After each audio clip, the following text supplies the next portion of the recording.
A vuelta de publicidad, seguimos, continuamos ya en nuestra segunda parte y como ya les anunciaba al inicio del programa, me acompañan esta noche Luis Torres. ¿Qué tal? Muy buenas noches. Buenas noches, feliz Hanukkah. Feliz Hanukkah. Bueno, ¿nos cuentas ahora qué es esto de la Hanukkah? Por supuesto. ¿Te parece? Bueno, más que nada porque todos nuestros telespectadores sepan de lo que estamos hablando, que lo hemos mencionado también hablando con el concejal de turismo, pero bueno, es posible que muchos de ustedes no sepan esto exactamente qué es lo que es. Leoncio Collado, ¿qué tal? Buenas noches. Buenas noches, bien hallado y feliz Hanukkah. Pues nada, feliz Hanukkah igualmente. Y también me acompaña esta noche Marisol Morente. ¿Qué tal? Buenas noches. Hola, buenas noches. Va de hebreo. Va de hebreo la cosa, Va de hebreo. ¿no? Claro, estamos en la Hanukkah. ¿Qué es lo que es? Luis, cuéntanos. Pues es una de las celebraciones judías. Está abierta a la universalidad en el sentido de que cualquier credo la puede celebrar, porque es una fiesta que conmemora el milagro del aceite y de la luz. En la dominación seleucida griega, cuando ya se termina la dominación seleucida griega en Palestina y los hebreos se independizan, pues suben al trono los asmoneos y en ese momento llega el momento de purificar lo que es el templo de Jerusalén. Durante la época anterior, durante la dominación griega, se llegó a constituir una estatua de Zeus en el Santo Santorum de Jerusalén, donde se encontraba lo que era la menorá. Evidentemente todo eso lo quitan, colocan la menorá y se encuentran que para su encendido solo quedaba una vasija de aceite para encenderla durante solo un día. Cuando el sumo sacerdote necesitaba, para purificar los aceites que se necesitaban para el alumbrado de la menorá, ni más ni menos que un proceso de 7 y 8 días. ¿Qué es lo que ocurre? Esa ánfora permite que la menorá esté encendida durante toda la semana, pese a que no había suficiente aceite. Y ese milagro es el que se conmemora con la fiesta de la Hanukkah luminaria. También en algunos momentos y en algunos sitios incluso se llama Feliz Naviduca, porque coincide muchas veces incluso con la Navidad. Y tengo que también manifestar algo también muy importante. Esta fiesta que nosotros este sábado conmemoramos en la Federación San Clemente, en el que se hará el encendido de las 7 luminarias, porque estaremos en el 7º día de la festividad que empezó este pasado domingo, día 2, en la tarde-noche, y concluirá el día 2 de diciembre, el día 10 de diciembre, perdón. Resulta de que algunas importantes casas mundiales la ponen en práctica y la celebran. Por ejemplo, ni más ni menos, la Casa Blanca hace su encendido en la puerta de la Casa Blanca de la Hanukkah. Wow. Es decir, no estamos hablando solo de un hecho aislado. Y Trump no es judío, tiene familia judía, pero él no es judío. Bueno, oye, pues fíjate que precisamente hablando con Paco Montiel nos daba en primicia esa noticia de que Lorca, porque digo en primicia porque acababa de recibir esta misma tarde la carta en la que Lorca es ya considerada o preseleccionada para que dentro de un mes aproximadamente, el día 9 concretamente de enero, bueno, pues hagan esa presentación de la Lorca judía para ver si conseguimos entrar en esa red de juderías, algo bueno, pues que puede resultar ciertamente importante, ¿no? Y ciertamente estamos de enhorabuena los lorquinos con esa noticia, pero también yo quiero destacar una cosa. A nivel regional, en el año 2010, volviendo al tema de la Hanukkah, fuimos la primera ciudad después de la expulsión de los judíos que recuperó esa tradición a nivel regional y que incluso fue retransmitida en directo por la 7 región de Murcia, que incluso se retrasó un poquito el encendido con tal de que se pudiera retransmitir en directo en el noticiario regional. Es decir, hicimos Lorca historia y los lorquinos debemos sentirnos orgullosos de aquel día de diciembre de 2010 en el que hicimos el primer encendido de la Hanukkah tras la expulsión de los judíos en 1492. Es decir, nosotros los lorquinos siempre pioneros. Y yo creo que somos merecedores de esa integración en la red de judería. Tenemos una sinagoga excepcional, encastillada, sin profanar, es decir, que no ha sido objeto de culto, de otro tipo de culto que no sea el hebreo en la misma. Y bueno, y aprovechar, yo invito a todos los lorquinos, aileños, lumbrerenses, totaneros, todo el Valle de Guadalentín, al final de cuentas, que si quieren acudir este sábado a las 6 de la tarde a la sinagoga, que la visiten, aprovechen las circunstancias de que es gratis y además también podrán ver lo que es este acto de encendido, en el que hay algunas personalidades que hemos invitado para que nos acompañen en el encendido, porque cada una de las luminarias estará dedicada a una petición a Adonai o Hashem, como muy también bien se llama. El sábado a las 6. El sábado a las 6.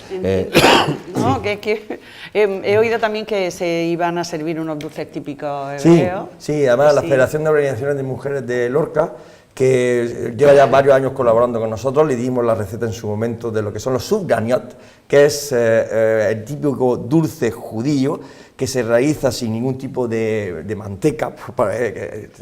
La manteca es un elemento que se utiliza mucho en los dulces de aquí de la región. Pues este en concreto no puede llevarla porque evidentemente el cerdo está vetado a lo que es el ámbito hebreo.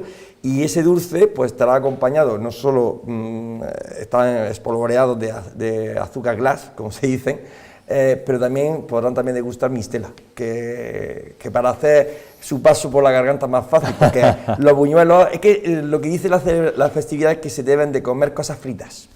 Ah, mira, qué curioso todo esto, ¿eh? Así, un breve apunte, Leoncio, tú que eres un experto en turismo, así, en 2 pinceladas, ¿qué importancia le das a ese turismo tan exclusivo que es el turismo judío, claro? Fundamental. Yo creo que es una notición en el que el incorporarse a esa red que supone entrar en guías que son de carácter internacional y que además se hace promoción a nivel nacional e internacional. Me parece un paso de gigante cualitativamente y además imagínate que esas guías y esa promoción va a caer en manos de gente de Estados Unidos, de Inglaterra, de Alemania, del este de Europa, de todo el mundo, ¿no? Y sobre todo son estadounidenses los que más vienen a España a visitar, claro, esa red de... Alguien en algún punto del mundo estará todos los días tomando la decisión, o algún día, de decir, voy a Lorca. Estoy seguro. Porque la población adscrita a la tendencia judía o a la religión judía es de una motivación religiosa, identitaria, cultural, de unas raíces profundas que además se extienden por todo el planeta, que son cultos, muy cultos, que son poderosos a nivel económico y luego todo lo que conlleva estar en un turismo de alta calidad. Es una gran noticia. Muy bien. Bueno, pues dejamos esta cuestión.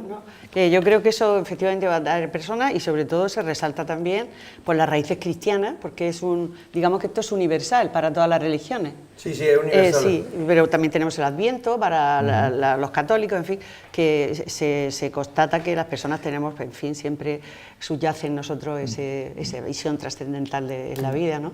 A mí me parece muy interesante. Yo siempre apostillo con el tema de la Hanukkah, que la Hanukkah o el Hanukkíos, el Hanukkíos lo encendía Jesús cuando era pequeño, porque en las casas familiares judías son los más pequeños los que lo encienden. Y Jesús, seguro que acompañado de la Virgen María y de San José, encendían todo el año, evidentemente, ese Hanukkíos. No olvidemos de que Jesús, antes de ser el líder del cristianismo, o la revelación como Mesías para el cristianismo, fue ante todo judío. Y eso no se puede olvidar. Entonces, como bien dijo Juan Pablo II, los judíos, nuestros hermanos mayores, no lo olvidemos nunca tampoco. Muy bien.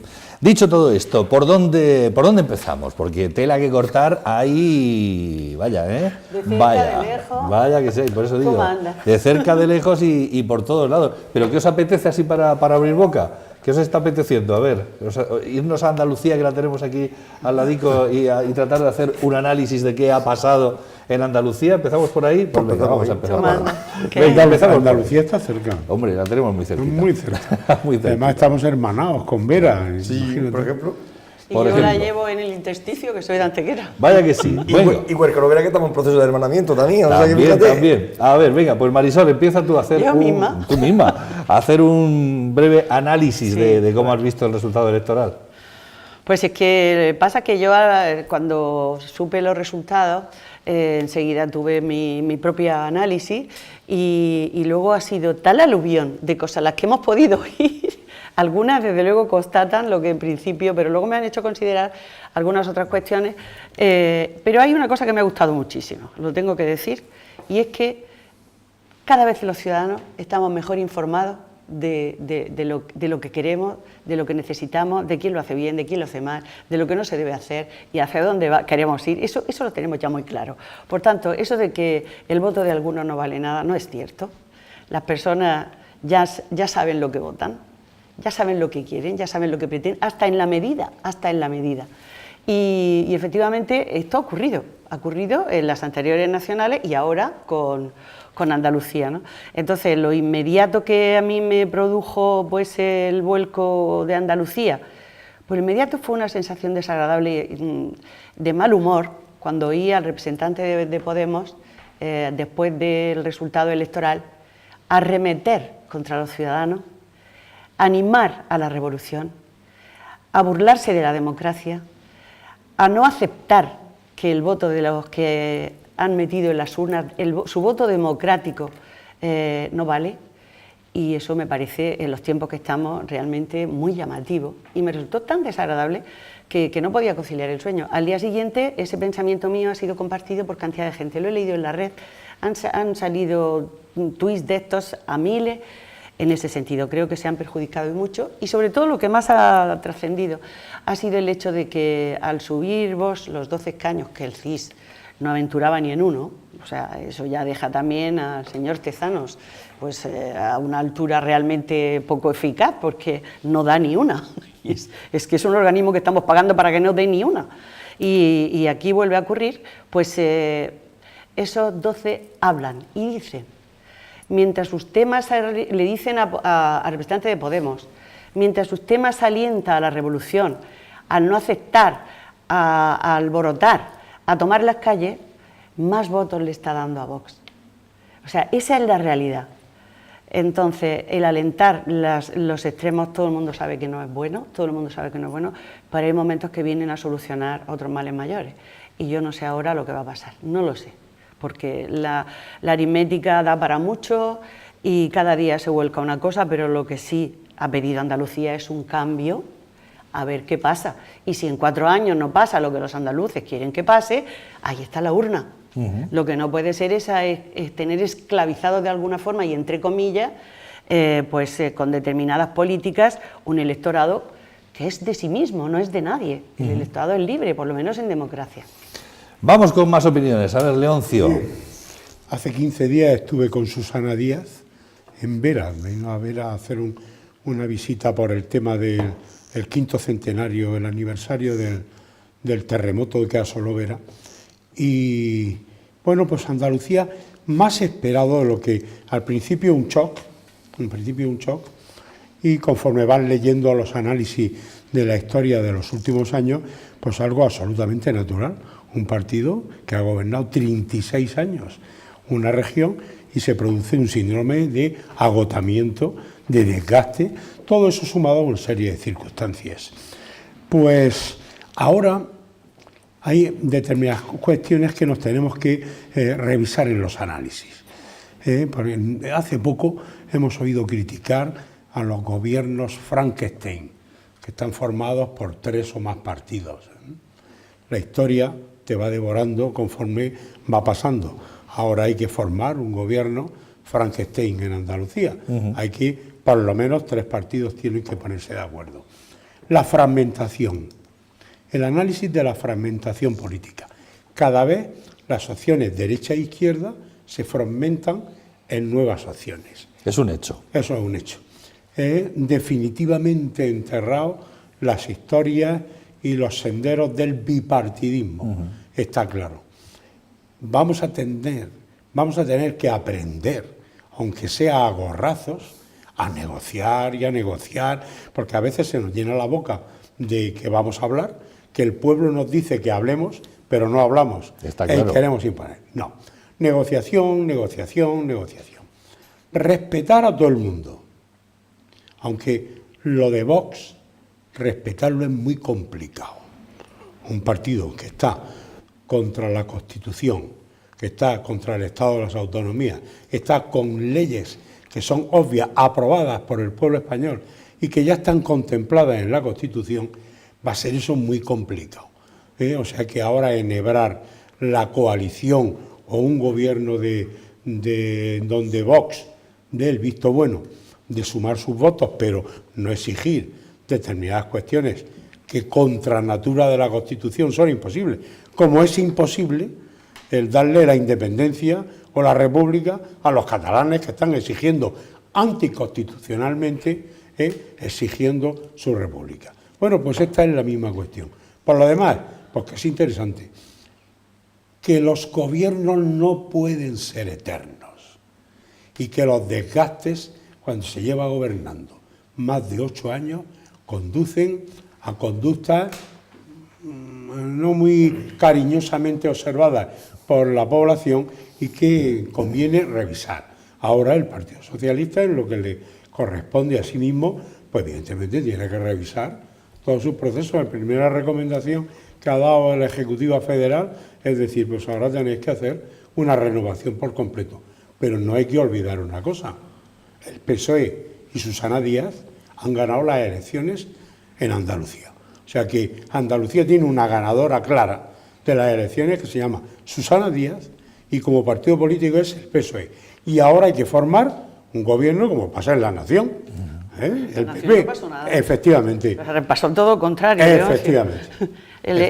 ¿no? En la Nación ganó el Partido Popular, claro, y no había manera de formar gobierno y al final se formó un gobierno con partidos, eso sí, claramente no constitucionalistas, como es Bildu, como son los nacionalistas vascos, como son los independentistas. Bien. Eso sí que no había por dónde cogerlo. Bien. Eso sí que es. Pero que vemos que la historia y la política nos lleva siempre a orillas donde ocurren las mismas situaciones, pero con personajes diferentes.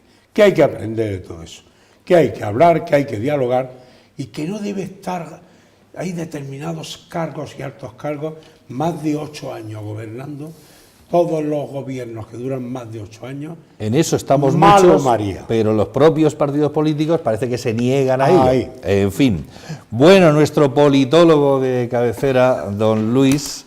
En esta mesa yo llegué a plantear, no sé si estabais vosotros de contertulios o eran otros, pero yo llegué a plantear aquello de la subida de Vox, en el sentido de que en toda Europa los partidos de ultraderecha pues estaban creciendo y se me decía aquí que va en España no. Yo no dije eso, yo no te lo dije. Pues serían otros, pero vamos. Yo te dije que salió el tema en una ocasión que estábamos. Te dije que el mensaje que decía en Vista Alegre Vox, que tanto había rasgado las vestiduras a los medios de comunicación, era el que se oía en cualquier lista de espera, o en cualquier sala de espera, perdón, de un médico, o en una barra de un bar. Sí. Es decir, que no podíamos rasgarnos la vestidura cuando eso estaba en la calle. Es algo que está ahí. Y lo peor que se puede hacer, sobre todo por parte de los políticos, es negar una realidad que al final esa realidad te va a comer y te va a engullir, por mucho que tú quieras evitarlo. O sea que ahí está el tema. Bueno, el tema de lo que pasó el domingo, a final de cuentas, yo estoy encantado desde el punto de vista como politólogo, porque es que te da una manera te da una salsa para empezar a analizar, que esto es increíble. Hay material. Lo primero que hay que tener en cuenta es que hay material. Yo me voy a quedar sobre todo con una cosa, y antes de empezar, nosotros estamos muy influidos con Almería, y Almería es posiblemente la provincia andaluza más conservadora de todas, y eso también nos puede distorsionar un poco la visión general de Andalucía, porque a mí cuando un amigo mío andaluz me dijo que estaba brindando con champán, que por cierto era presidente de mesa en un colegio electoral, y estaba encantado de ver que, como me dijo, él era ferozmente contrario a Susana Díaz, y él no es del PP, pero estaba súper contento de que Susana Díaz hubiera caído. Aunque haya ganado... Es lo que ha pasado en Ejido. En el Ejido se ha hecho la prueba de 9. En este caso no es del Ejido, bueno, es de Educación de Almería. Pero tenemos que tener en cuenta de que la circunstancia de que muchas veces la cercanía nos hace tener una visión de Andalucía un poco diferente de la que es posiblemente otro tipo, porque Andalucía es muy vasta, ¿no? Bien, dicho esto, lo que ha pasado en Andalucía es el preludio de lo que va a pasar en el resto de España, y no nos engañemos. Las cosas lo tenemos casi todos claro. Yo me quedaría con algo que... Hay muchas cosas que se pueden comentar, pero en plan breve, porque luego me enrollo más que una persiana y yo lo reconozco. Tengo incontinencia de verdad. Pero me quedaría con una frase que dijo en su momento Cambó, y que lo dijo hace poco también en otra tertulia, el exministro de Asuntos Exteriores, el señor Margallo. Cambó, que era un político catalán de la época de la Segunda República, dijo que si Cataluña se alzaba, se encontraría con un alzamiento de toda España contra Cataluña. Y de alguna manera lo que ha pasado con el alzamiento, entre comillas, que la palabra no es posiblemente la más adecuada, lo que ha pasado con Vox es que muchos españoles se han sentido pues atacados con ese quebranto de la Constitución, de la legalidad constituida, legalmente constituida. Entonces, claro, lo que ha ocurrido es que tanto, digamos, permisivismo, tanto permiso o tanta condescendencia, mejor dicho, que ha tenido Pedro Sánchez, sobre todo con Podemos y más que con Podemos, con los nacionalistas o independentistas, para ser exactos, catalanes, pues al final de cuentas tiene un producto, porque a toda tesis le sale su antítesis. Y ciertamente la presencia de Podemos tenía que al final sustanciarse o manifestarse de alguna manera, y de hecho lo ha hecho pues, con Vox. ¿Qué luego ocurre? Claro, tú te encuentras ahora mismo con una situación bastante extraña, porque te dicen, es que son anticonstitucionales. Oiga, un momento. Yo a priori ahora mismo no puedo decir que Vox sea anticonstitucional, lo único que quiere es reformar la Constitución en el título 8, que es también lo que hace Podemos cuando dice que quiere cambiar la Constitución y que quiere proclamar la República. Ambas posturas son totalmente legítimas, tanto por parte de Vox, en el ámbito de querer abolir el título 8 de la autonomía, como lo que pretende Podemos, que es poner una república. Otra cosa distinta que siempre les pregunto a mi amigo de Podemos, digo, ¿pero qué tipo de república? Tú explícame eso. Yo quiero saber qué tipo de república, y nos llegamos a un acuerdo, ¿no? Pero eso sí, muchas veces no te llegan a contestar.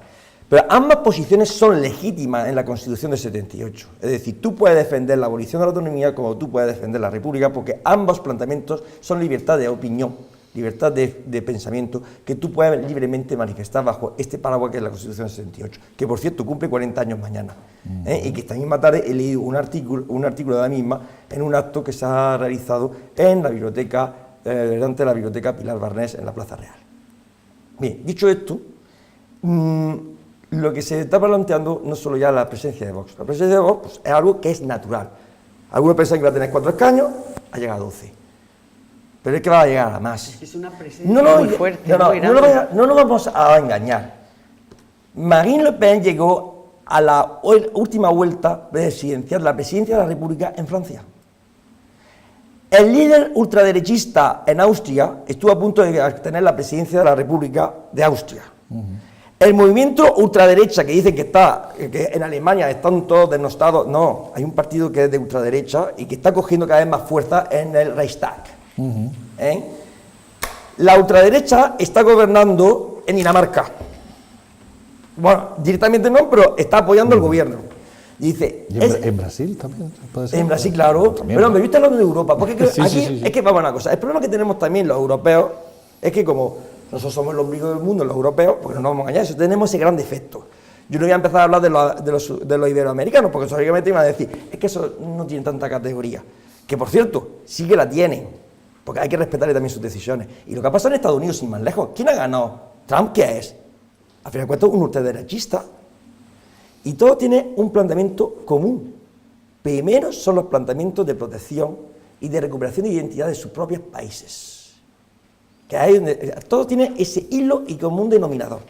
Y dicho esto, y voy a terminar con algo que ha dicho Leoncio que hay que tener en cuenta. Gobierno Frankenstein.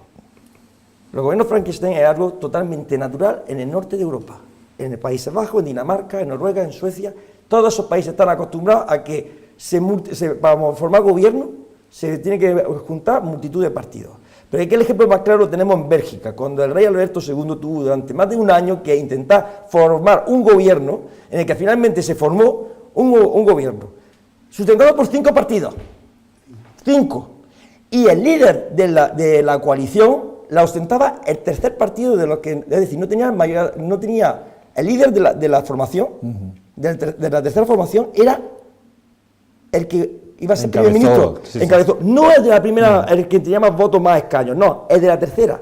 Es decir, eso es capacidad de negociación, ¿eh? Sí, ahí está. Por tanto, ¿qué quiere decir con eso? Quiero decir con eso que si mañana nos encontramos en Andalucía, no sé lo que va a pasar porque todavía es demasiado temprano, pero si mañana nos encontramos con que al final se conforma un gobierno, estoy haciendo hipótesis, no estoy diciendo que vaya a ocurrir, que el PSOE al final cede, que el PP al final cede, digamos en el sentido de que quieran cerrar las puertas a Vox por el tema del cinturón sanitario que le están diciendo y no quieren tampoco que entre Podemos, y se juntan PSOE, PP y Ciudadanos, y al final dicen, bueno, mira, Ciudadanos que sea el que presida, que no nos reclama vestidores, que no es nada anómalo, es algo totalmente natural, al menos en la cultura política nórdica.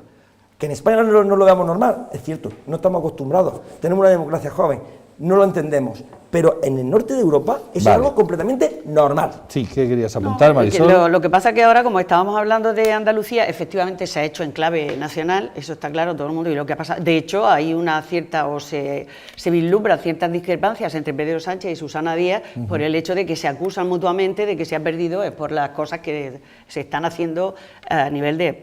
Yo entiendo que partidos se puedan unir en cuestiones programáticas y llegar a acuerdos. Ahí siempre se podrá llegar. ¿Qué son acuerdos? Pues por aquí más, esto conviene antes, pero donde un partido es contra España y contra su unidad, es imposible que pueda unirse con otro partido que quiere la unidad. Eso es imposible. Entonces, por ahí que se olviden de conciertos, ni de acuerdos, ni de nada, porque eso es ingobernable, eso es no andar, y todo el que se para se va hacia atrás. Entonces, eso tendrá que solucionarse ahora, y si no, los andaluces lo reprobarán, porque los andaluces no son tontos, han votado con muchísima sabiduría y sabrán lo que tienen que hacer después. Yo no digo lo que tienen que hacer, yo solo digo lo que veo. En ese sentido, no se le puede acusar a Vox de esta situación tampoco de andaluza, sino como un refugio que han cogido algunos que estaban en el hartazgo, que es lo que ha pasado en el Ejido. Pero también hay mucha El Ejido estaba gobernado por la izquierda, Partido Comunista, con una persona que era querida en el municipio, pero ¿cómo estarían de hartazgo de ese tipo de políticas que la mitad, prácticamente la mitad, han votado a Vox? Sí, allí no hay ni un representante de Vox, sí, no ha ido a hacer ningún mitin. Era refugiarse en algo, salir de eso. Bueno. Salir de eso, porque llega un momento... porque cambiamos de asunto. No, eso, bien. Entonces, sí, es que vamos a ver, si nos has pedido un análisis se nos puede quedar. Pero hay muchísimos temas y... me circunscribo a Andalucía. Ojo, los que están gobernando tienen que solucionar las cosas. Hay que ser flexible, hay que ser menos flexible con temas de inmigración. Lo tienen que decidir los gobiernos. No puede ser que nosotros admitamos aquí personas en detrimento de las necesidades que hay aquí dentro. Hay un nivel de tolerabilidad. Y eso no quiere decir que seamos ni más ni menos. Es que son acuerdos que tienen que... A mí que no me lo pida nadie. Porque si a mí, Marisol, me piden, usted quiere que sea un inmigrante, a mí se me parte el alma. Pero, ojo, yo le he pagado a usted, al gobierno, para que tome usted esas decisiones que nos van a proteger. Y no nos van a hundir. Con esa frase para eso están, para eso están. A ver, Leoncio, sí. Iba a hablar de lo que acaba de comentar Marisol. Hay que hablar claramente. Entre múltiples causas, yo creo que la causa fundamental de Vox está en el fenómeno del nacionalismo, la identidad nacional, el problema migratorio, la anarquía que hay en el fenómeno migratorio y que en todos sitios el fondo es ese. Ha surgido en Italia, lo tenemos en Italia, si la copia está en Italia. Italia ha cerrado. Se le llenaron los pueblos del sur de Italia, toda la costa del sur de Italia está llena de migración. Entonces hay unas cuestiones derivadas del fenómeno migratorio que esto no queda aquí. Que nadie piense que lo de Vox de las elecciones del domingo, esto irá a más. Y que entre todo, yo no sé lo de Cataluña, el nivel de influencia que ha tenido en la gente de Huelva o de Almería, no lo sé, los de Almería, como dice...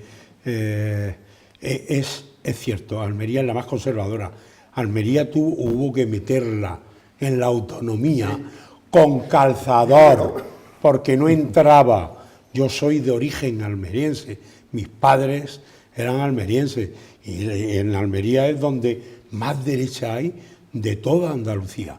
El fenómeno migratorio, yo lo he dicho en más de una ocasión, algunas veces también, tenemos miedo de manifestarnos claramente porque enseguida se te coloca la etiqueta de racista, xenófobo. Ojo con manejar estos conceptos. El fenómeno de migraciones es determinante en el crecimiento o no de opciones políticas como la de Vox, como pasa en Alemania, igual, como pasa en Austria, igual.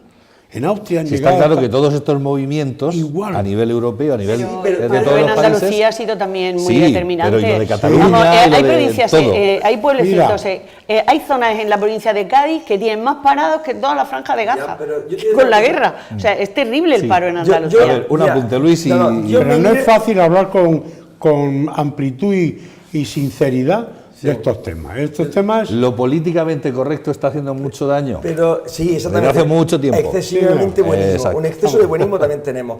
Pero yo solo voy a decir una cosa y que conste de que yo no le iba a votar a Vox ni de coña. Pero, y lo siento mucho, son los que me puedan estar viendo, pero tenían que cambiar muchas cosas. Pero lo que sí tengo que romper, porque intento siempre ser lo más objetivo posible de esta mesa.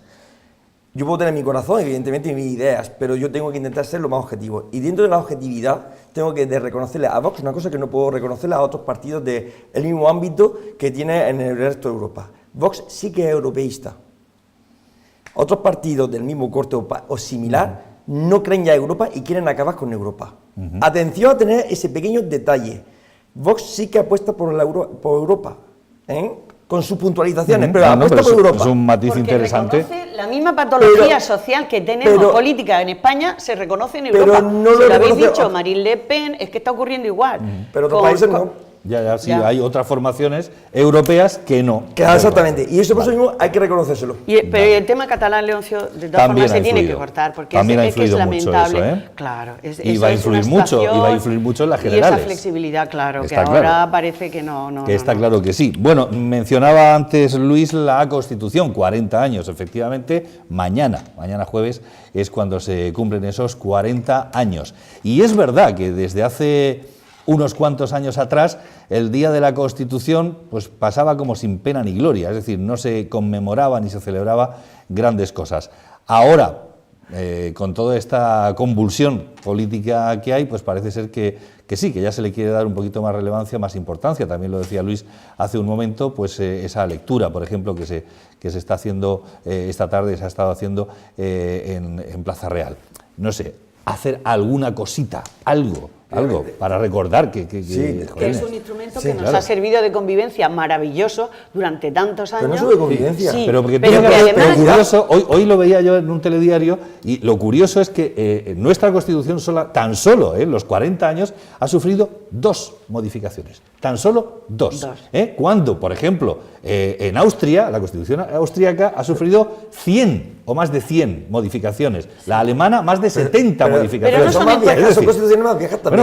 Pero me refiero que nosotros parece que nos da pero no son como en mucho cuestiones de miedo cambiar. Pero es que la Constitución tiene artículos que son muy difíciles de tocar y otros que son más flexibles. Claro, como en todo, en el articulado. Hay unos que es necesario para que las cosas y no suponen ningún trastorno social, y otros que suponen mucho y requieren una mayoría absoluta y aplastante para que puedan cambiarse.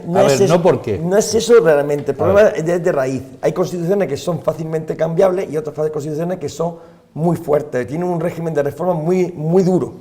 Y en España se puso el sistema duro, porque como... Es que parece mentira que tenemos que aprender un poco de historia, de nuestra propia historia. Aquí teníamos, en la época del siglo XIX, teníamos la Constitución, se cambiaba cada vez que había un gobierno diferente.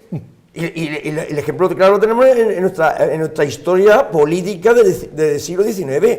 Llegaba un partido conservador, Constitución conservadora. Llegaba uno progresista, Constitución progresista. Y al final lo que se quiso hacer era una constitución de consenso que pudiera dar paraguas a todos y sobre todo reforzarla en el sentido de que no se pudiera fácilmente tocarla el gobierno de turno.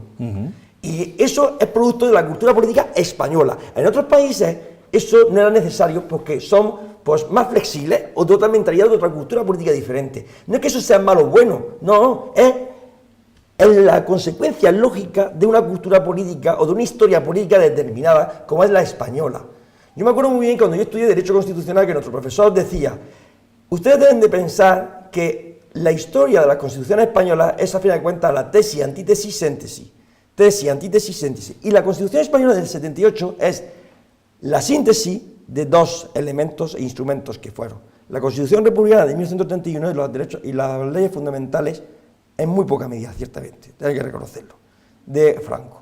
Porque había que llegar a una síntesis de lo que... llegó, afortunadamente. Se llegó. Pero es que ahora... Y mucha generosidad por parte de la clase política, que era una clase política de altura. No la que tenemos ahora mismo, que no lleva ni a Chisinau. Que lo siento mucho, pero ahí tiene la expresión. No, vamos a una cosa, es que es lamentable. Y además, no vamos a engañarnos. La situación en la que nos encontramos ahora mismo también es bastante bueno producto de un nefasto Zapatero y de una actitud decrépita, de inutilidad en el sentido, y lo siento mucho, por parte de Mariano Rajoy, que no supo afrontar realmente los problemas que estaban surgiendo en España, y como se puso en plan gallego diciendo, bueno, dejemos pasar a ver lo que ocurre.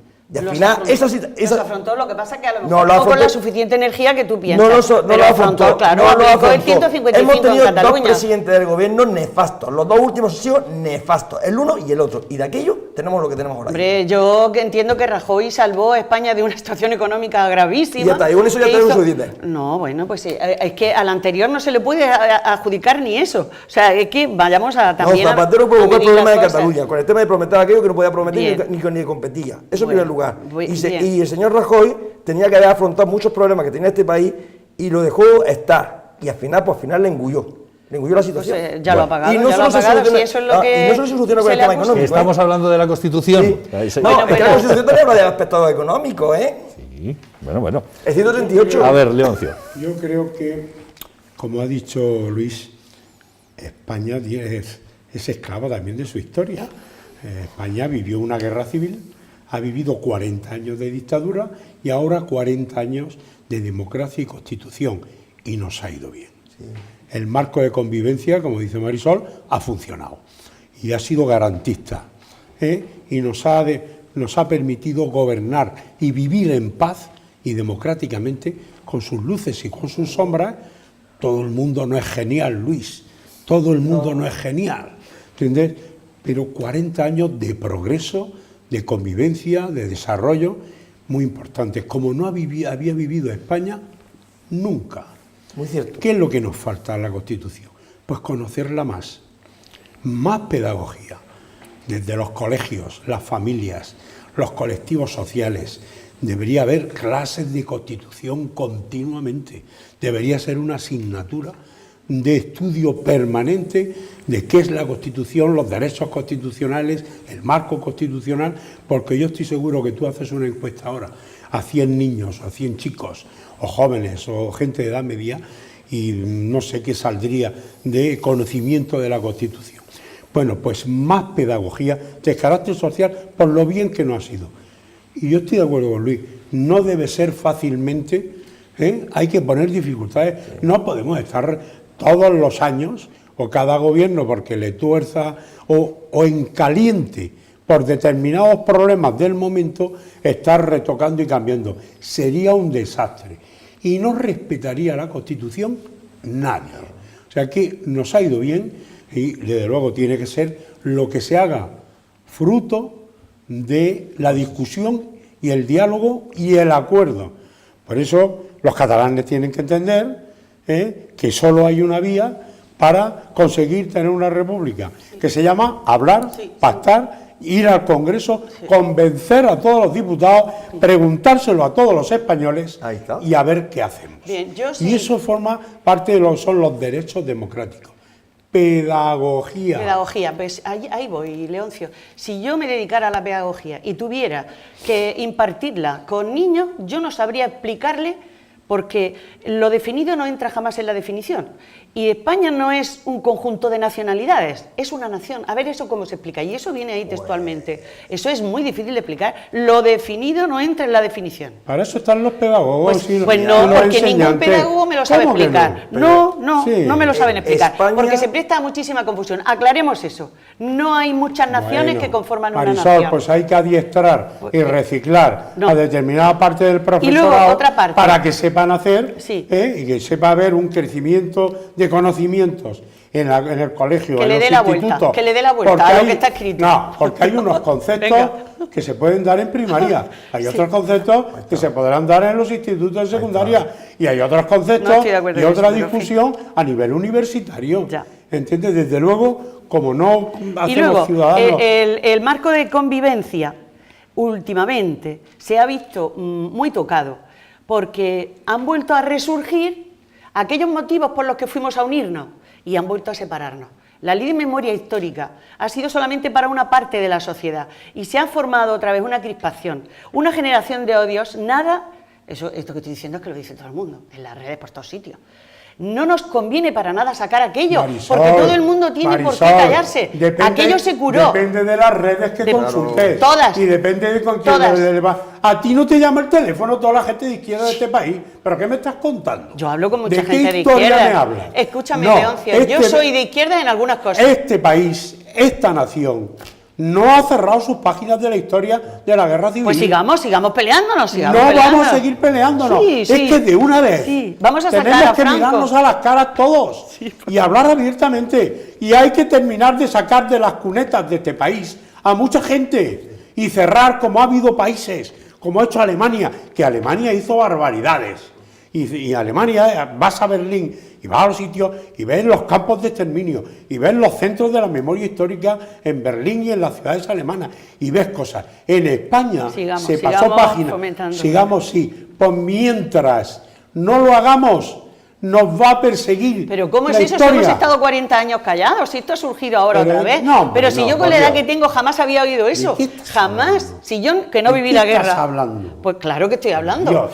Porque es que no puedo hablar. Y ves todavía ¿Puedo gente hablar? en programas de televisión de ancianos que están a punto de morirse y dice, solo tengo la ilusión de poder tocar el hueso de mi abuelo de los dos bandos. y enterrarme. De Pues los dos sí, bandos. De en los las dos bandos. cunetas hay pocos De de todos. otro bando. Vaya que no. Muy pocos, Bueno, Muy poco, te está oyendo Marisol. mucha gente, Leoncio. muy pocos. Te Bueno, está oyendo Vamos mucha a ver, gente. ¿de qué fruto la dictadura? No es el motivo de este programa. No, Desde no, luego. pero no. Pero lo que sí, Vale. sí habría que tener Y, sí en lo Y que, cerramos. y lo que sí fuimos generosos fue con hacer una mí no transición me gusta hablar de esto. sin volver a liarla otra vez. Ahí está. Pues lo que estamos Esa es la haciendo grandeza liarla. que tiene la transición en España. Vamos a cerrar. Que subimos a hacerla. Cerramos. Yo sobre el tema de la Constitución y sobre la pedagogía, yo estoy muy de acuerdo en que se tiene que enseñar la Constitución. Yo que estuve viviendo una época en Francia, evidentemente yo me acuerdo que nos enseñaban lo que era la República Francesa, la Constitución francesa, cómo funcionaba, qué eran todas las cosas que... Aquí hay mucha gente, por ejemplo, que no sabe que el jefe del Estado en España piensan que es Pedro Sánchez ahora mismo, o que es Rajoy, ¿no? El jefe del Estado es el rey. Además dice el artículo 56, la rey es el jefe del Estado, símbolo de la unidad y permanencia. Tan sencillo. Tan sencilla, exactamente, ahí está, pero hay gente que no lo sabe, y eso es a raíz de una falta de educación, de pedagogía por parte de los colegios, de los institutos. Entonces, yo cuando dice, es que hay que cambiar la Constitución para que todos tengamos una vivienda digna, digo, si la Constitución lo dice ya, el problema está en que los gobiernos que han ido ejerciendo su función ejecutiva, la función ejecutiva, como dice el artículo 97 de la Constitución, que el gobierno ejerce la función ejecutiva, no han llevado a cabo los métodos o mecanismos necesarios para que ese derecho que está recogido en la Constitución esté plenamente vigente para todos los ciudadanos. Es decir, mañana, como algunos me han llegado a decir, que mañana cuando proclamemos la República todos vamos a tener casa, digo, ostras, ¿dónde hay que firmar eso? Porque yo lo quiero ahora mismo. Con el simple hecho de que, digo, pues si la Constitución lo dice, el problema está en que la Constitución española es una excelente Constitución, el problema es que ha tenido, en mayor o menor medida, con mejores luces o mayores sombras, ha tenido unos gobernantes que no han tenido la capacidad suficiente de desarrollar en toda su plenitud, o la imposibilidad de poder llevarla a cabo en toda su plenitud. Por lo tanto, la Constitución española no necesita una reforma realmente, lo que necesita es que se pueda desarrollar ampliamente en su sentido extenso, y posiblemente si se pudiera hacer, otro gallo cantaríamos, otra idea tendríamos sobre la propia Constitución, porque muchas veces consideramos que la Constitución hay que reformarla tan alegremente, pero ¿en qué sentido? ¿Con qué objetivo? ¿Con qué propósito? Porque, vuelvo a decir, aquí hay intereses ocultos por parte de algunas personas que quieren vender la panacea de unos cambios supuestamente beneficiosos para el conjunto de los ciudadanos y posiblemente no sean tales, sino que detrás hay, pues como decimos por aquí, retranca. Es que eso no se puede hacer, tendría que consultarse. Lo que No, puede sí, ser pero- son con revoluciones en la calle, alboroto y cosas. Eso es lo que no puede ser. Pues ya veremos. Eso es En lo que fin, no puede ser. lo cierto y verdad Eso es no que es democrático. el panorama está bastante revuelto en esta conmemoración, precisamente mañana, como decimos, el 40 aniversario de nuestra Constitución. Y así está el patio. Tenemos en breve, para primavera, si las cosas no se adelantan, que todo puede ocurrir, unas elecciones importantísimas, las próximas generales, y ya veremos, como sean reflejo de lo que ha ocurrido en Andalucía, que será lo más probable, desde luego va a cambiar mucho el panorama. Lo cierto y verdad es que, y aquí se ha nombrado y se ha dicho lo de la ley de memoria histórica, etcétera, etcétera, y que estamos en la España de los dos bandos. Eso parece ser que no terminamos de superarlo, ni 40 años después de una dictadura, ni 40 años después, o alguno más, del final de una guerra civil. No terminamos de superarlo. Parece que alguien no No tiene terminamos de interés, superarlo. claro. Y bueno, pues esto me da pie a otro tema que desde luego puede parecer muchísimo más frívolo, por así decirlo, pero que ciertamente puede dar el tono de cómo nos comportamos a todos los niveles, ¿eh? Y bueno, pues me voy a bajar, voy a descender a lo que es Lorca, voy a descender pues a lo que muchos hosteleros, por ejemplo, quieren poner en marcha iniciativas, pues no sé, de animación en sus locales, pues para que la gente entre, para que haya más ambiente en la ciudad, no solamente en Semana Santa o ahora en Navidad, que lo tenemos ya aquí a la vuelta de la esquina, sino, oye, durante todo el año, durante todos los fines de semana del año. Siempre hay alguien, siempre hay algún vecino que puede ser otro hostelero, que le pone el palo en la rueda, que le pone la zancadilla, que le denuncia por ruidos o por historias.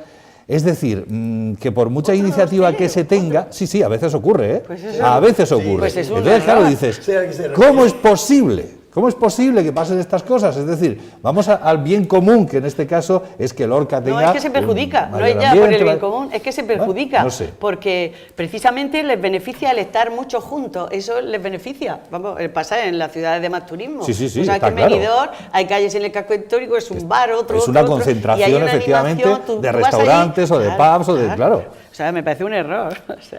Pues sí, pero a ver... Y el pequeño comercio incluso están pidiendo que se ponga aquí en el centro, pues aquellos grandes, algunos de aquellas grandes firmas que pueden estar en la Almenara para que atraigan animación. O sea, es que eso no es bueno, no es bueno. O sea, no lo entiendo, es tirarse piedras sobre su propio tejado. Ya, pero a ver quién le enseña, volvemos a la pedagogía, a ver quién le enseña a esos empresarios o a esos vecinos, que en algunos casos no pues son es un hosteleros, sector que es el que más puestos de trabajo está generando ahora mismo, Yo creo que aunque sean sueldos bajos, pero es trabajo. Has hecho un doble planteamiento. No es lo mismo que un local que produce ruidos moleste a un vecino que vive en el primero y que tiene a su padre enfermo con una enfermedad crónica y tal, y que no puede soportar los ruidos, que un negocio que se molesta al otro o le quita clientes, que es competencia. La problemática no es la misma. Esto se arregla con las normativas, y el respeto por las normativas ambientales, la contaminación acústica, el que una discoteca o una sala que da pequeños conciertos en vivo o lo que sea y que produce en determinados momentos un elevado ruido, pues que respete las normas de aislamiento acústico. Hoy la ingeniería lo tiene casi todo resuelto, casi todo resuelto. Si tiramos una bomba atómica, no. Claro, pero aquí la gran pregunta, Leoncio, la exigencia, es ¿cómo vivíamos antes? Es decir, ¿cómo vivíamos antes cuando todas esas cuestiones técnicas que ahora existen, que existen unos aislamientos acústicos para el techo, para las paredes, para el suelo, para no sé cuánto, sí, es decir, claro, no sale ruido por ningún sitio, salvo que abran la puerta y salga alguien o entre alguien, ¿no? Salvo eso. Antes no existían ni aislamientos acústicos, ni no sé cuántos, ni no sé qué, la gente vivíamos más en la calle. Y bueno, si algún vecino le molestaba, pues o no lo decía o decía poca cosa. Pero decir, hace muchos años ya había pleitos de familias yo no digo que no contra determinados locales que hemos conocido que han durado años sí, está y claro, que luego se les ha sentenciado y hemos dicho, esa discoteca estuvo abierta 20 años, sí, hasta que llegó un juez y la cerró. Si estamos de acuerdo. No tiene que esperar 20 años. Claro, pero la cuestión está en que en otras épocas, y todos lo sabemos... Es que la auditoría de corrección de sonido hay que hacerla en 24 horas, hay que comprobarlo. Y si desde el minuto 1 no puede abrir, que no abra. Y evitamos que un negocio diga, es que de esto viven 4 o 10 familias y ahora hay que cerrarlo. Que no dure eso tanto tiempo. El respeto por las normas ambientales, de arquitectura, de tal. Que incluso en determinados sitios no puede haber determinados ruidos ni con normas de corrección. Y en otros sí. El 90% de los bares hoy pueden estar y cafeterías en los bajos de cualquier comunidad de vecinos debidamente aislados y con los humos derivados a donde hay que derivarlos.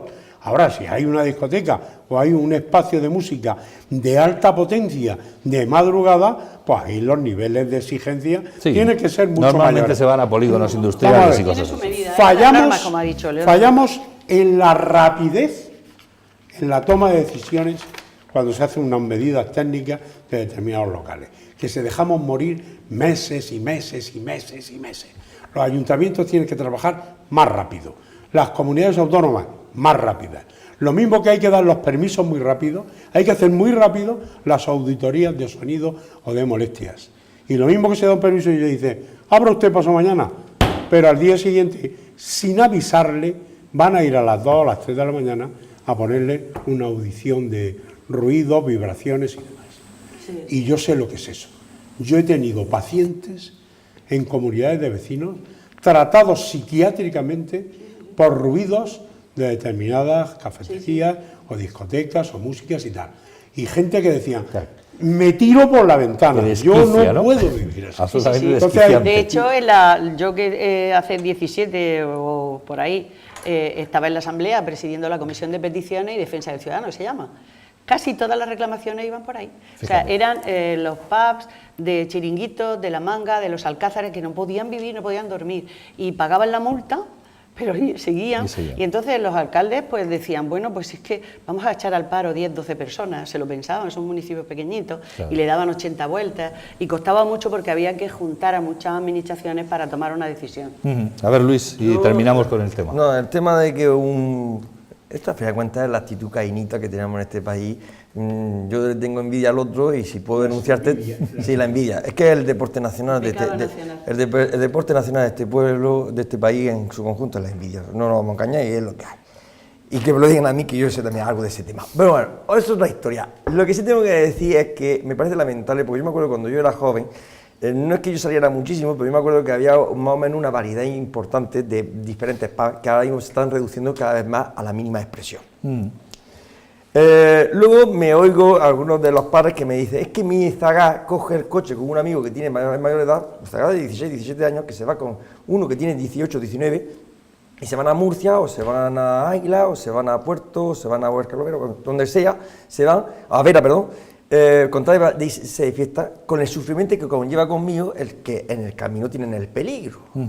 Porque si luego beben de la cuenta o se ponen a conducir con la bebida, lo que tenemos que tener plantearnos aquí en Lorca, en concreto, es que tenemos que revitalizar de alguna manera el ocio nocturno respecto a nuestros jóvenes. Y aprovecho lo que acaba de decir hace un momento para lanzar un tirón de oreja tremendo, pero que hay que hacerlo. Un tirón de oreja a nuestro gobierno actual y al futuro que pueda haber en los próximos meses. O el que haya. Tiene que plantearse de que tenemos que recuperar que los jóvenes lorquinos vengan a Lorca, se queden en Lorca y no se vayan a otros lugares, para evitar las potenciales accidentes que eso conlleva. Y sobre todo, eso sí, como bien se ha manifestado, que los nuevos pubs que se abran, los nuevos locales que se abran, se hagan cumpliendo la normativa, porque si se cumple la normativa establecida, no creo que haya ningún problema para perjuicio de los vecinos del lugar. Yo comprendo que algunos dicen, es que resulta que tú eres perjudicado. Bueno, sí, yo tengo un hermano que vive en el casco histórico y que más o menos sabe lo que es ese tema. Y es el primero que dice que hay que defender la situación, de que haya presencia, pero ciertamente la presencia de la gente de la calle no supone la música que es la que muchas veces pues, puede perjudicar. Entonces, tengamos en cuenta de que hay que recuperar o evitar, en este caso, recuperar lo que es el casco o una zona de ocio para evitar que muchos de nuestros jóvenes pues cojan y se vayan a otros lugares, que se queden en San Clemente y se han quedado aquí, porque incluso ha venido gente de fuera, porque así me han manifestado algunas personas que estaban muy contentos con el balance general de los 10 días de fiesta que este año hemos tenido en San Clemente, que por cierto aprovecho para decir que hemos incrementado en un 18% las pernoctaciones en Lorca con respecto al año pasado. O sea que vamos por buen camino para la declaración turístico nacional. Está muy bien. Pues nada, estupendo.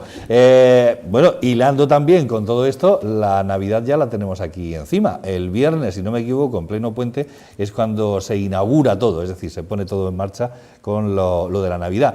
El puente de la Constitución y la Inmaculada, la verdad es que es cuando prácticamente todo el mundo decide decorar la casa, etcétera, etcétera. Aunque es verdad que a nivel pues, de ayuntamientos y demás, pues se pone en marcha quizás un poquito antes, ¿no? Por petición, supongo, de los propios comerciantes, porque es verdad que unas calles que están iluminadas y que están decoradas y tal, parece que incitan más al consumo, ¿no? En Lorca se han duplicado la iluminación este año.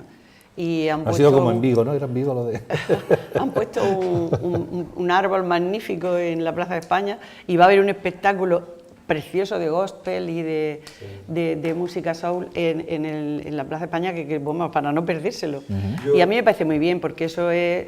ellos salen, los concejales salen, ven lo que se hacen y lo que atrae gente y lo están haciendo muy bien.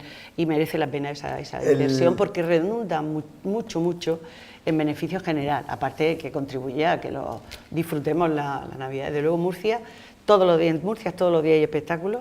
Han hecho un árbol allí en la plaza, la circular, que es precioso, y van a tener mucho ambiente todo el tiempo. Pues en Lorca igual, que no tengamos que irnos a ningún sitio, que nos quedemos aquí.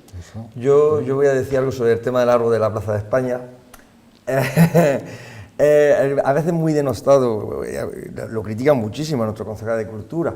Yo tengo que decir que ese árbol ya tenía el deseo de colocarlo en la Plaza de España recién llegado a ser concejal de Cultura y Festejos. Me consta, sé muy bien, pero económicamente era inviable. Yo se lo dije el otro día, digo, me alegro que finalmente tu sueño al final pues lo haya cometido. Y la verdad es que era necesario poner algo en el centro de la Plaza de España. Bueno, yo lo hubiera puesto más en un lateral en lugar que en el centro-centro, pero bueno, eso es la historia. Pero bueno, ya me alegro de que finalmente también se le dé una importancia a lo que es la Plaza de España, sobre todo para lo que es el acto de inauguración de la iluminación. Porque el año anterior sí hizo en Plaza Calderón, y era hora, y tenemos que reivindicar ese casco histórico cada vez más, que gracias, bueno, nuestro mercado medieval cada vez tiene más éxito. Aprovecho para decir de que mucha gente no lo sabe, pero quiero aprovechar para que el tan reconocido mercado medieval de Caravaca de la Cruz pues está perdiendo fuelle frente a nuestro mercado medieval. Está mal que lo diga yo, pero es que es amor de padre, a fin de cuentas vamos a decir amor de padre. Y tengo que sí lo sabemos. Y tenemos que sentirnos los lorquinos orgullosos de que muchos vienen al casco histórico de Lorca a disfrutar de ese mercado medieval. Por tanto, felicito en este caso lo que es la iniciativa de hacer el acto inaugural el viernes en Plaza de España, aunque eso sí, también me consta, que también me lo dijo el otro día el señor concejal, que su intención era inaugurar esta noche, pero que por razones técnicas no podía ser y que se haría el viernes. Pero vamos, que su intención era haber hecho la inauguración en esta noche. Bueno, pues... Sí, además la Navidad comercial comienza ya, esta tarde y mañana empiezan los centros comerciales en toda la cierran región. ya no día. Cierran. Claro. El 40% de las ventas de todo el año se concentran entre diciembre y el 8 o 9 de enero. O sea que en un mes y pico se vende casi la mitad del negocio de todo el año. La importancia fundamental que es la iluminación, la animación, la distracción para niños y familias, es muy enfocada a niños. La Navidad es de familias, las calles, las plazas, cuadrillas, folclore, dulce gastronomía, echo de menos, algo que ha costado siempre trabajo aquí el ponerlo en marcha. Un mercadillo de Navidad, un mercado de Navidad, cuesta trabajo. Los comerciantes no eran muy partidarios del mercado de Navidad. Creo que es un factor en déficit que tenemos. Y cada vez más animación en plazas y más espacios de disfrute ciudadano de las calles, más peatonalización con información de los aparcamientos disuasorios y en la fiesta del comercio y la familia. Pues sobre el tema del mercado navideño, Leoncio, se ve que, o al menos a mí me llegó noticias de que este año iba a haber uno organizado por la Asociación de Vecinos de Virgen de la Huerta, en torno a lo que es el atrio de nuestra patrona. Muy bien. O sea que no sé si al final se va a materializar como está previsto, pero vamos, a mí me consta porque su presidente, Luis González, se puso en contacto conmigo para informarse de cómo ponemos organizado el mercado medieval para poner en marcha el mercado navideño en torno al atrio. Por tanto, creo que esa petición que tú acabas de lanzar, Leoncio, creo que se va a materializar en breve. Tú eres un viajante pertinaz, que ya tienes tus boletos preparados para irte a Miami. Bueno, tú sabes que hay itinerarios europeos para ir a ver los mercadillos navideños. Y que hay países y ciudades que lo de los mercados navideños es un placer, es una pasada, ¿entiendes? Bueno, pues yo he soñado siempre con un mercado de Navidad, si no copia de ello, sí adaptado a la idiosincrasia de nuestro territorio, porque mira que tenemos artesanía, gastronomía, tenemos de todo tipo, claramente, y que sería un éxito. Y no hay que verlo como un elemento de competencia del comercio tradicional, ni incluso de los centros comerciales. No, es que allá, dentro de los centros comerciales, te montan mercadillos dentro de los centros comerciales. Es cierto. Yo creo que es un déficit. y más espacio para que las familias anden por el centro de la ciudad y las plazas y Sí, más. ahora A ver si toman tenemos nota una de avenida la también. sugerencia. Sí, no, yo es que aprovechando que Luis es así como de los moros y tal, bueno, Boades, Voces Amigas de Esperanza, también quiere contribuir a la animación sociocultural en Navidad, y el día 28 hemos preparado un acto, un encuentro entre personas, donde tendremos la Peña La Jarapa, donde tendremos una actuación de Raúl Rey, baile y encuentro entre personas, porque esos días hay mucha gente que se encuentra sola. ¿Dónde va a ser? Y en Cajamurcia, en el Salón de Actos, y allí pues tendremos esa convivencia también es como una velada, ¿no? Y en fin, si podemos ofreceremos algo para picar, que no lo sé, pero también nos hemos ocupado de contribuir a ello. Aunque sean unos bilbaos, ¿no? Unos bilbaos. O unos alfajores, ¿no? Digo. Los tendremos que pedir, pero bueno, los Bueno, pediremos. que están muy ricos, ya se va haciendo la boca agua y se va haciendo la boca ya a esos dulces navideños Gracias a ellos tan que típicos. contribuyen de esta forma altruista a Peña La Jarapa, a Raúl Rey y a María Teresa Lazareno. Muy bien, pues hemos llegado al final, siempre se nos quedan algunos temas en el tintero, pero el tiempo es el que es. Yo, en cualquier caso, quiero agradeceros muchísimo que hayáis estado aquí esta noche. No sé si nos veremos, seguramente nos veremos más veces antes de Navidad y tendremos ocasión de seguir hablando de muchas más cosas. Luis, Marisol, Leoncio, gracias. Muchas Luis. gracias. Feliz fin de semana. Y feliz Eso, fin de feliz semana. puente, que Feliz puente. paséis un puente Feliz fantástico. Constitución. Y Feliz también, Constitución, también feliz Hanukkah, Constitución y todo lo que haga falta. Que sean felices, lo dicho. Volvemos el próximo miércoles aquí a El Vértice. Muy buenas noches.